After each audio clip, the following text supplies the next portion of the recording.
where we start. Vuyo, good morning to you. You've been speaking to people there. What are they saying about the promises that have been made in their past and what they hope to hear on Thursday night?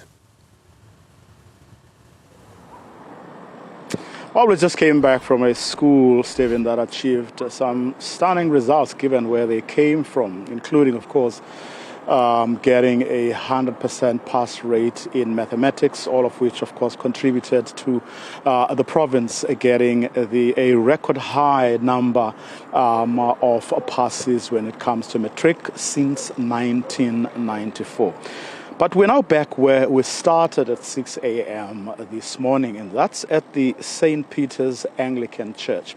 It's one of the precincts that are being rebuilt to attract tourism into the city, the Nelson Mandela Bay Metro. And someone's going to talk us through some of the things that they are doing to deliver on the promise that has been or is still being made, of course, 30 years into democracy. That's Anele Qaba, who is the CEO of the Nelson Mandela Bay Development Agency. We chose this spot because right behind us are the ruins of the church that once was.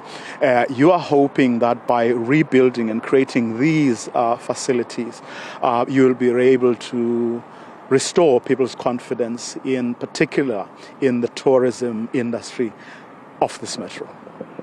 A very good morning, Vuyo, to yourself and to the viewers, and indeed a beautiful day in the Bay today.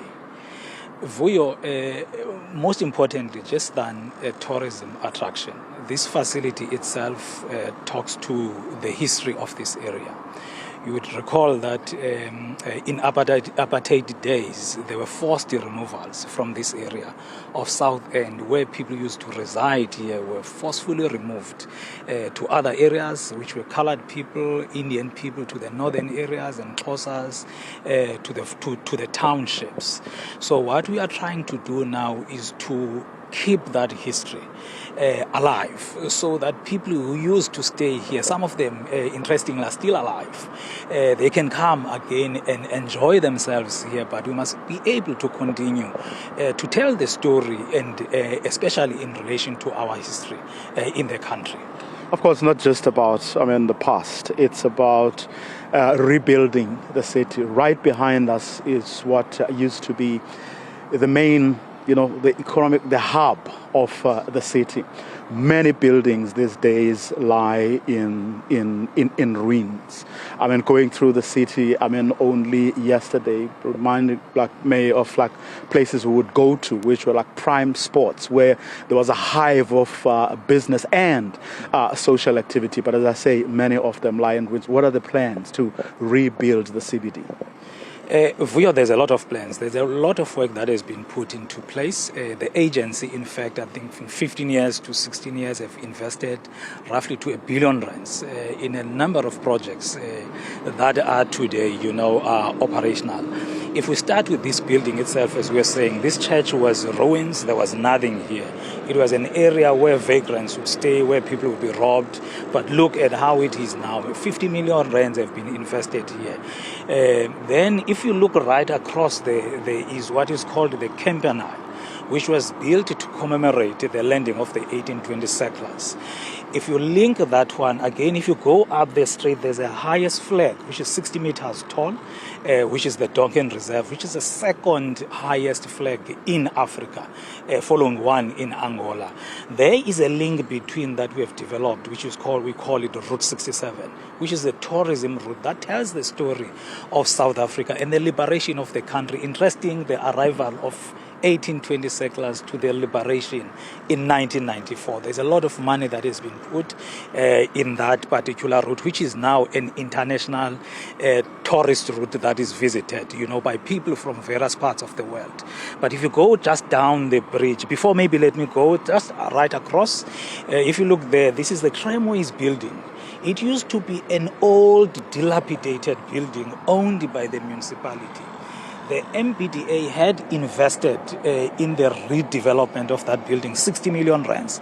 It is today the headquarters of the Mandela Bay Development Agency, but part of it, which is quite important, is the hosting of events, various type of events, music events and exhibitions. But again, right across, if you look at other precincts around the stadium, we have a mandate to look at the running of the stadium, but most importantly as the agency, we're looking at the development around the stadium itself, where we have plans for the development of the Rugby Academy, but most importantly this year or this financial year, we'll be putting up an amphitheater that will be focusing, which will be a facility that will be focusing at accommodating music events. So there's quite a number of other, projects. If you look on the other side, if you go towards the beachfront, which is the King's Beach upgrades, we've put in a lot of money again to upgrade the beachfront. If you go there today, you'd be surprised. For those who have not been here, for 15 years, they'll be surprised in terms of the work that has been done to date.